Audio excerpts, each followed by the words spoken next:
bien amigos, ya estamos de vuelta con ustedes para continuar en esta mañana cuando ya son las 10 exactamente con 7 minutos. En este día, por supuesto, tan especial, ya sabemos de que mañana es el último día hábil de esta semana, ya donde vamos a entrar a una semana, un fin de semana muy especial y muy largo también. Así que, en todo caso, nosotros acá para poder ayudar a ustedes, acompañarles como siempre, lo hacemos con todo el cariño. Cecilia ha llegado el día en que también tenemos el invitado ya que tuvo un éxito en su apertura el día miércoles recién pasado, ya que nos dejó hacia adentro y conversamos temas muy puntuales y con tan pocas palabras tan simples pudimos entender muchas cosas. Hoy día está con nosotros de nuevo Julio Letelier, monje, ya que está con nosotros con el programa que es ¿Para qué te levantaste? Así es, está junto a nosotros Julio, a quien le damos la bienvenida. Qué rico tenerte, oye, qué rápido pasaron estos 7 días. Oye, sí. Así es, muchas gracias, muy buenos días. Muy bien, acá estoy muy contento de volver a vernos, volver a tener este espacio para poder conversar y continuar con este programa ¿Para qué te levantaste hoy? Buscando el propósito de vida. Y hoy día tenemos una nueva pregunta que es ¿quién soy yo? Así, ¿quién soy yo dentro del programa? ¿Quién soy yo? Buena pregunta también, ¿eh? Si tú te pones a pensar. Claro, porque si uno piensa en el propósito de vida, si yo quiero ver qué voy a aportar a este mundo, de alguna manera también tengo que saber quién soy, qué es lo que me gusta, qué es lo que quiero, hacia dónde voy. Y por lo mismo me pareció que era una interesante pregunta para que la gente pudiera reflexionar, pensar, y le va a servir para poder tomar mejores decisiones. Si yo sé quién soy, sé para dónde apunto. Por ejemplo, si sé que me gusta los porotos, ¿se acuerdan que la vez pasada hablamos de los porotos? Bueno, quizás los miércoles va a ser día de legumbres, por ejemplo. Y voy a ir turnando, voy a hacer garbanzos, lentejas, porotos negros, y ahí voy mezclando. Si yo soy una persona que disfruta con ver a otras personas, probablemente la mayor parte de la semana voy a buscar a gente para conversar, quizás voy a querer conocer gente nueva. Lo importante es definir quién soy. Y voy a poner una pregunta que creo que puede ser un poco profunda, pero la vamos a concretar. Hay un filósofo que se llama Aristóteles, antiguo, que él decía: nosotros no nacemos sabiendo, sino que aprendemos haciendo. Entonces, en ese mismo sentido, yo, por ejemplo, no nazco sabiendo andar en bicicleta, sino que aprendo andando. Entonces, si lo traduzco al español, si yo no sé quién soy, voy a probar intentando cosas. Entonces, yo, por ejemplo, no sé si me gusta el día o la noche. Entonces voy a partir levantándome temprano en la mañana. Si me da mucho sueño, parece que yo ya no soy tan de mañana, quizás soy más nocturno. Entonces así voy intentando y voy conociéndome, porque es la mejor inversión que podemos hacer en la vida. Si bien la vida está para pasarlo bien, lo hablamos en el programa pasado, también está bien ir aprendiendo de uno mismo, tomando cursos, preguntándole a otra gente: oye, si tuviera que pensar en mí, ¿qué me caracteriza? Y así voy viendo y voy de alguna forma contestando esta pregunta: ¿quién soy yo? Oye, Julio, ¿se entiende, cierto? ¿Qué pasa si, por ejemplo, al hacerme esta pregunta, un auditor que está en la casa o que está en el trabajo en este momento escuchándonos, y yo le pregunto directamente: ¿quién eres tú? ¿Cierto? Y uno empieza como a divagar: yo soy tal persona. Claro, estructuralmente uno dice su nombre, la edad, ¿cierto?, en que trabaja. Pero si te vas más en lo profundo, así como qué cosa te gusta, qué cosa disfrutas, ahí ya la gente empieza de repente como a titubear. ¿Tiene esto que ver un poco también con las famosas crisis que dan a eso de los 30? Algunos dicen que a los 30, otros que a los 40. ¿Es porque no han descubierto su propósito? Es muy interesante tu pregunta y da mucho para reflexionar, Ceci, porque efectivamente tenemos crisis que justamente aparecen cuando necesitamos definir y saber quiénes somos nosotros. Las crisis, de hecho, aparecen desde temprana edad. ¿Ya? O sea, cuando los niños son pequeños, estoy pensando en los que tienen hijos de 5 años aproximadamente, empieza todo un dilema que se llama el complejo de Edipo y el complejo de Electra, en donde yo siento como hijo que tengo que decidir por alguno de los padres. Y después me doy cuenta que no es que tenga que decidir, sino que puede ser que los padres continúen, y no es que yo tenga que de alguna manera irme por un lado o por el otro. Normalmente los niños van a tender a irse donde la mamá y después se dan cuenta que también pueden elegir el papá. Esas son las crisis donde yo voy definiendo quién soy, y no es que yo sea solamente mamá, sino que también soy mamá y papá. Después viene la adolescencia, en donde yo dejo un poco de lado a mis padres para empezar a insertarme en la sociedad y decir: yo quizá lo que podría hacer es, por ejemplo, dedicarme a trabajar con las personas. o yo quizás podría dedicarme a los negocios, o yo quizás no sé quién soy y voy a tomar algún programa de orientación donde hable con la psicóloga o hable con alguien. Pero de alguna forma el contestar esta pregunta y decidir quién soy yo es complejo, no es tan fácil de contestar. O sea, podemos tomarlo de manera concreta y decir quién soy yo. Bueno, me llamo Julio, por ejemplo, nací el año 82, tengo 42 años. Esa es una forma de contestarla. Pero también hay gente que dice, oye, ¿sabéis qué? Hoy en día me desconozco, me han pasado cosas, ya no soy el mismo, y está esa posibilidad de cambiar y poder decir, me quiero dar una segunda oportunidad. Por ejemplo, pienso en un escolar que ha tenido una mala experiencia en el colegio y después toca un estudio superior donde no lo conocen. Entonces yo me puedo volver a mostrar de la manera, por ejemplo... Como a resetear. Como a resetearte, tal cual, como un computador, como un celular, efectivamente. Yo tiendo a irme por las ramas, pero ojalá que se vaya respondiendo de alguna forma la pregunta. O sea, pensando en esta persona que está en su trabajo y que quiere responder quién soy yo, el que está ahora en la casa, de alguna manera se pregunte quién soy, quién quiero ser. Yo creo que eso también puede ayudar mucho a responder. Oye, ¿y qué pasa si, perdona Luis, no, sí, dale. ¿Qué pasa si, por ejemplo, alguien que, no sé, ya pasó los 30, los 40 años, se hace esta pregunta y siente que no la puede responder así como, chuta, en realidad lo que soy no me gusta, ¿cierto? Sí, casi nadie te va a decir eso, ¿ah? Yo soy tal persona, pero no me gusta esta versión de mí, me gustaría mejorar. ¿Qué pasa si, por ejemplo, alguien se encuentra con esta especie de crisis y se ve que el entorno no encaja en el entorno? Eso me imagino que igual sí, es algo la muy pertenencia es algo muy importante. Mi sugerencia rápidamente es pregunta, pide ayuda, habla con alguien, no te lo guardes para ti porque si no la crisis aumenta y es mucho más angustiante. Creo que de alguna forma somos seres sociales y por lo mismo podemos contar con gente, ya sea que la conozcamos o no, para pedir ayuda. Se puede pedir ayuda profesional, se le puede pedir ayuda a quien uno sienta que se siente cómodo y que puede creer que lo puede ayudar. Oye, y cuando, por ejemplo, esta persona ya se convirtió en mamá, se convirtió en papá, Okay. y que encuentra que ya es tarde para él a lo mejor cambiar esto, y no sé si pasa, pero hay gente que piensa que es más fácil para los demás cambiar que para ellos mismos. En el caso de los niños, que tú dices que desde muy chiquitito comienzan estas crisis, ¿cómo una persona comienza a identificar de que ese niño, ese adolescente está en una crisis? De que no sabe quién es o que le cuesta como encajar en su entorno. Sí, desde muy pequeños que nosotros cuando nacemos vamos mostrando ciertas características y un papá o una mamá, o puede ser un familiar, o puede ser la tía del colegio, del jardín o donde sea, uno se va dando cuenta cuando hay alguna crisis, cuando algo como que anda diferente a las expectativas que uno tiene, y ahí uno puede, como les decía antes, pedir ayuda. Uno nota que la persona está incómoda, uno nota que ese niño, por ejemplo, es esperable que los niños lo pasen bien, que disfruten. Ves un niño serio, por ejemplo, o un niño que se aísla de otros niños para jugar, o un niño que cuando tú le preguntas algo no te responde. Hay algo que se llama mutismo selectivo, por ejemplo, que son niños que deciden no hablar, y ahí tienes temas complejos y que hay que abordarlos idealmente en una terapia. Pero en general hay emociones que son básicas que se llama placer-displacer, por ejemplo. Y si hay algo que para mí es placentero, estoy bien, me siento cómodo y por ahí va. Pero si hay algo que no me hace sentido, yo tengo que buscar ayuda y debo, por mí mismo, por amor propio, hacer algo al respecto. Y eso es me cargo, que es lo que hablábamos en el primer programa. Fíjate que, escuchándote muy atento, Julio, mira, me salta la pregunta a mí.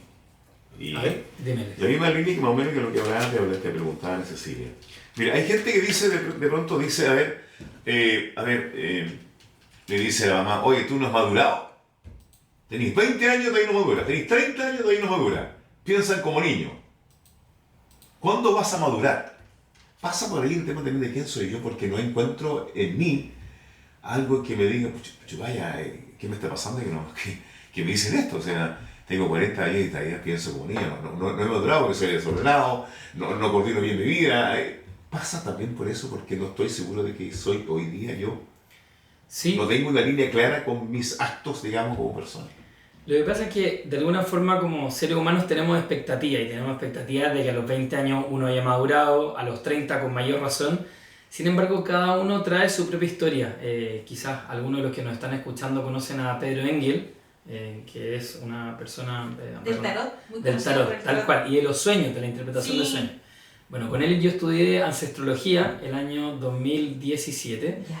Y él hablaba que nosotros cargamos con una historia. Entonces puede ser que a los 20 o los 30 años yo todavía siga definiendo quién soy y siga buscando y siga intentando ser la persona que quiero ser. Se me complica mucho si es que tengo algún familiar, alguien del trabajo o alguien del instituto educativo que me vaya diciendo, oye, madura, oye, ¿cuándo vaya a hacer caso? Es que tú no entiendes. Y yo creo que debemos ser respetuosos de la historia de cada uno. Sin embargo, la vida también tiene límites.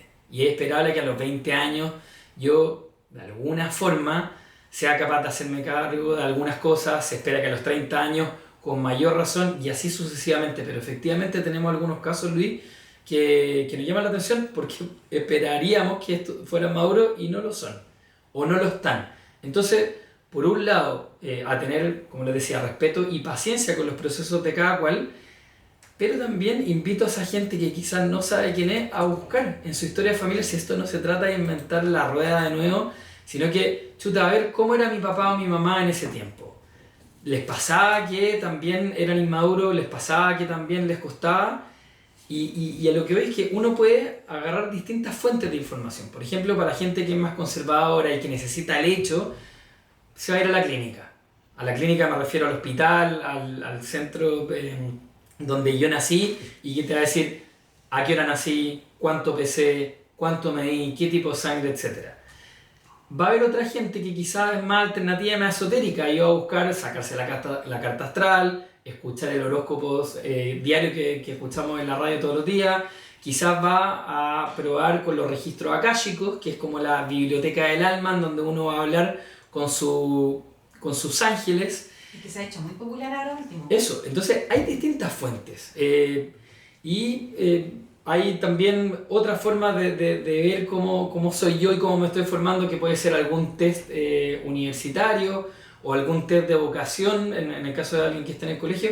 Pero efectivamente, si bien nos puede llamar la atención alguien que esté Luis en ese caso, o sea, podría haber un papá que esté desesperado, oye, ¿cuándo se va a ir mi hijo de la casa, por ejemplo? O ¿hasta cuándo le voy a pagar las cuentas o me hace cargo? Creo yo que es importante mirarlo desde este otro punto de vista y decir, ¿por qué le está pasando esto? Entonces, eso es paciencia entonces tener para esta persona que va a llegar en un minuto de tomar posición de su propia vida, es decir, paciencia pero con límite. O sea, no me voy a quedar esperando toda la vida. ¿Es parte normal esto? ¿Es un proceso normal, digamos? Sí, podría entenderse como normalidad, pero la normalidad también es subjetiva, porque uno podría decir, es normal, por ejemplo, en Chile, que la gente después de los 18 años se haga cargo, estudie, trabaje, etc. Pero en Estados Unidos no es lo mismo. O sea, los niños a los 16 años te muestran una independencia tremenda. En Japón, si nos vamos al lado oriental, los niños desde pequeños desarrollan la autonomía de una manera alucinante. Entonces, hay que tener ojo con las expectativas también que uno puede tener. Entonces, para que se entienda bien, paciencia pero con un límite, comprensión y respeto, porque podemos tener a alguien, por ejemplo, que puede estar todo el día enojado o que anda todo el día molesto, pero quizá él está trabajando ese tema en su familia. Entonces, ojo, también puedo ser yo la oveja negra. ¿Han escuchado hablar de eso? Sí. Yo puedo ser la oveja negra, y la oveja negra que tiene como mal auspicio, porque uno dice, no, esta es la persona complicada. La oveja negra tiene un rol tremendo en la familia, que es quien sale de lo que es la familia como tal, de lo que suelen hacer para buscar un nuevo camino, para que la familia tenga un respiro, tenga una forma distinta de ser. Es tremendo, es un tema que, bueno, podríamos, quizás por tiempo no lo abrimos más, pero quédense con que la oveja negra es alguien que está buscando un nuevo horizonte para la familia y probablemente buscando la sanación y buscando ser una mejor versión. Oye, están estas personas que, como dice Luis, no logran esta madurez y no cumplen con la expectativa que de repente la sociedad te exige, pero también está, y se ha hecho muy popular, este síndrome del impostor que hemos escuchado en los últimos años, ¿cierto? De gente que sí cumple con esta expectativa, pero que finalmente siente que tampoco se merece todo lo que ha trabajado, todo lo que se ha ganado. Ahí explícanos tú mejor ese tema. Pero hagamos una cosa, después de esta pausa musical. Eso. ¿Te parece? Sí. Y así nos vamos de lleno a ese tema. Tema musical y después de este tema nos responde esta pregunta. Perfecto. Ya pues, estamos de regreso y vamos a continuar con Julio Letelier entonces en este programa Para qué te levantaste hoy. Chicos, habíamos dejado un tema pendiente. Así es. ¿Ya? Sí, estábamos hablando entonces del síndrome del impostor. Del síndrome del impostor, bastante interesante. Pero antes tenemos algunos auspiciadores que queremos comentarles que están junto a nosotros en esta mañana, Julio. Calix, ¿estás junto a nosotros? Coméntanos. Así es. Te cuento que Calix son las mejores cortinas roller del sur. Tiene una atención muy amigable, muy cercana y te van a recomendar lo que tú necesites realmente. Entonces, va a tener un producto de calidad, te van a responder si ocurre algo que normalmente no va a soler pasar porque se preocupan de que todo quede lo mejor posible. Así que vale la pena invertir con Calix, las mejores cortinas roller del sur. Maravilloso. Calix con K. Calix con K. Ahí le vamos a estar entregando, tienen sus redes sociales, me imagino también, ¿no? Así es, te pueden meter a Instagram, que es la red social que más utilizan, y también hay una página web donde aparecen los teléfonos de contacto y lo que sea necesario. Maravilloso. Y también está junto a nosotros comercializadora La Excelencia. Eso, un tremendo lugar para abastecerse de fruta y verdura. Está en la salida sur de Yanquihue, hacia mano derecha, y encuentras productos para la gente que quiere al por menor, al por mayor. Si tienes suerte, como decía el programa anterior, te encuentras con Donue, soy influencer. Y aprovecha porque tienen muy buenos precios y están ahí disponibles para lo que necesites. Oye, y un excelente dato hoy día también, Conejo Blanco. ¿Y su promo? Eso, de Pisco Sour a Luca. Aprovechen, ya lo dijimos la vez pasada, tienen un tremendo ambiente. Están también los fines de semana con karaoke, con fiestas los días sábados. Así que vayan a disfrutar de un buen lugar, con buena atención, con buena comida. Y ese Pisco Sour a Luca que corta la semana y que les puede hacer muy bien. ¿Dónde está Conejo Blanco? Conejo Blanco está al lado de la Costanera, un poco antes del Teatro del Lago y antes de, pasado el Hotel Ayacara. Ya, ahí está. Para que tengan ahí la referencia de dónde encontrar Conejo Blanco, entonces restaurante. Oye, explícanos un poquito para volver al tema, ¿qué es el síndrome del impostor? Mira, el síndrome del impostor, Ceci, habla sobre las habilidades que nosotros tenemos y que creemos que no somos tan buenos como somos. Entonces yo a veces puedo pensar, oye, me encantaría cocinar, por ejemplo, pero quizás no me queda tan rica la comida y pienso que otras personas lo pueden hacer mejor.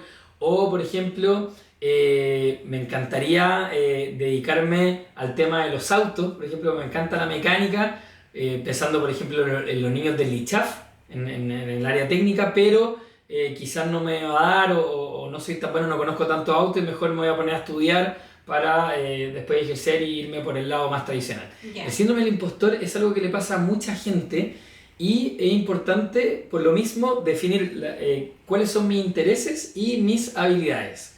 Porque yo puedo ser muy hábil, por ejemplo, para jugar a la pelota y el resto me dice, oye, tú podrías ser futbolista profesional, pero quizás mis intereses no van por ahí y yo quiero dedicarme a investigar, por ejemplo, o me quiero dedicar a ser un guía turístico en la zona.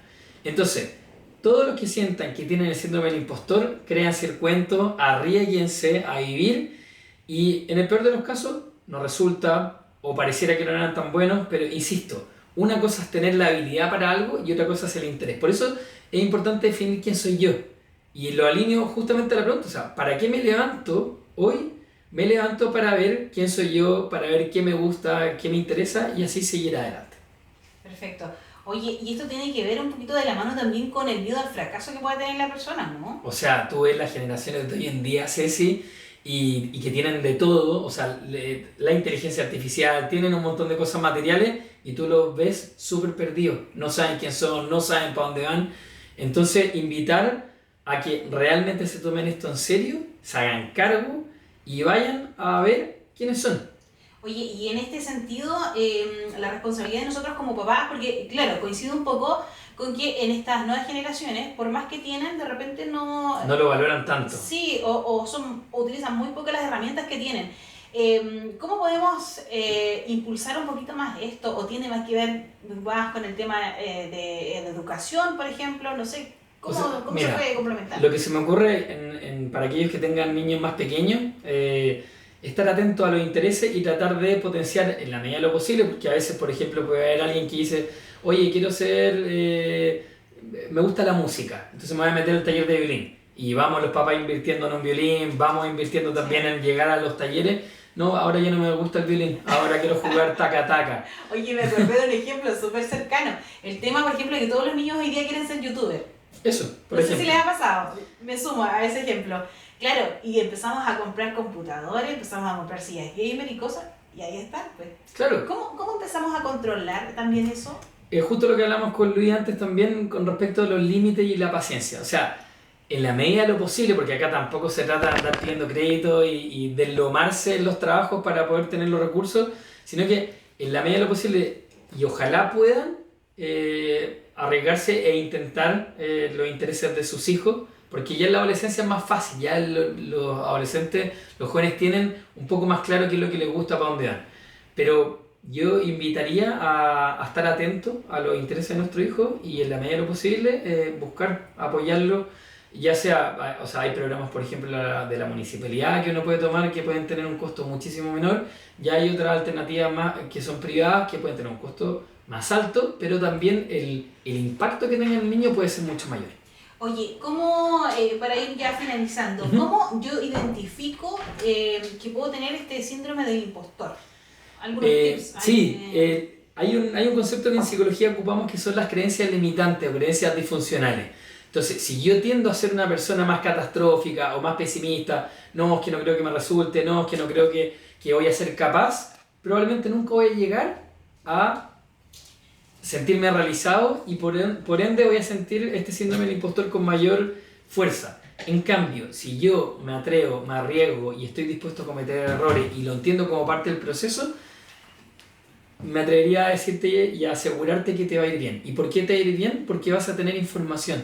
Acá, para contestar la pregunta ¿quién soy yo? Mientras más información tengas sobre mí, mucho mejor. Cuando les contaba antes de haber estudiado con Pedro Engel, hablábamos también de la importancia del lado paterno y el lado materno. Por eso yo muchas veces cuando me dicen ¿cómo te llamas tú? Yo digo me llamo Julio Letelier Monge, monje con G. Porque de ahí es donde yo puedo tener la mayor cantidad de información posible. O sea, revisar la historia familiar, revisar también mis intereses, preguntarle a mis papás, oigan, ¿para qué creen ustedes que yo sirvo? ¿Para que soy bueno? Y por ahí intentarlo. Y como digo, con expectativas y un límite realista. ¿Ya? Está bien soñar, pero tampoco me voy a quedar ahí en los laureles esperando a que la vida me pase y ocurra, sino que hay que intentar, hay que intencionar. Y bueno, obviamente les deseo mucho éxito a todos los que están escuchando el programa, para que nos vaya bien, para que seamos un aporte en esta vida, porque así funciona la vida. Oye, me gustaría mucho para la próxima semana que hablemos sobre eso, intencionar las cosas. Levantarnos, okay. Sí, he escuchado mucho eso, de cómo podemos darle fuerza al universo o pedirle al universo esa fuerza, ¿cierto? Para poder intencionar ciertas cosas para que fluyan en nuestra vida. Perfecto, ahí lo dejé anotado para ver cómo lo tocamos ese tema, y también voy a aprovechar de agradecerle a todas las personas que nos han felicitado por el primer programa, a todos los que quieren mandar salud en vivo, a todas esas personas un gran abrazo. Y también para las personas, a propósito, para responder la pregunta ¿quién soy yo? Mi nombre es Julio Letelier Monge, yo soy psicólogo y coach estratégico de profesión, y me pueden encontrar en las redes sociales, en todas las que se les ocurra, o sea, LinkedIn, Facebook, Twitter, YouTube, etc., como PS de psicólogo, P de papá, S de sal, Julio Letelier Monge con G. Perfecto. Ahí entonces está todos los datos de contacto para poder contactarte, ¿cierto? Si tienen alguna consulta un poquito más personal, ¿cierto? O quieren solucionar algún tema. Julio, muchísimas gracias. Aquí finaliza ¿Para qué te levantaste hoy? Muchas gracias.